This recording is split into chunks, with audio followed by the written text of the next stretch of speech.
कलिंगड आणि द्राक्षांचा मळा. एकदा एक कलिंगड रस्त्याने जात होतं.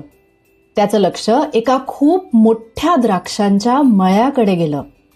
तिथे शेतकरी काका काम करत होते. कलिंगड विचार करायला लागलं, अरे वा, अजून काही दिवसांनी ही द्राक्ष मस्त पिकतील आणि मग ती काढायला लागतील. त्यानंतर रोज रस्त्याने जाताना कलिंगडाचं लक्ष ह्या मळ्याकडे असायचं. एक दिवस द्राक्ष पिकलेली दिसली, पण शेतकरी काका कुठेच दिसत नव्हते. कलिंगड म्हणालं, ही द्राक्ष अशीच राहिली तर पक्षी खातील. शेतकरी काकांना सांगायला पाहिजे. कलिंगड धावत धावत काकांच्या घरी गेलं. शेतकरी काका, तुमची द्राक्ष पिकली, जाळी लावा ना, नाहीतर पक्षी ती खाऊन टाकतील.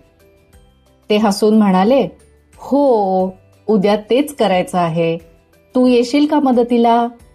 आणि तुझ्याबरोबर अजून कोणाला तरी घेऊन ये. दुसऱ्या दिवशी सकाळी कलिंगड त्याची मैत्रीण पपईला घेऊन आलं. शेतकरी काकांचेही एक मित्र आले होते.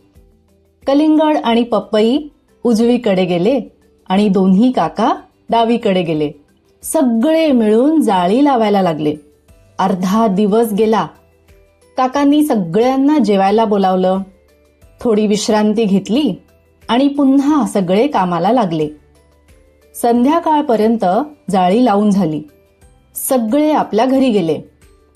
पण त्या रात्री कलिंगडाला झोपच लागली नाही.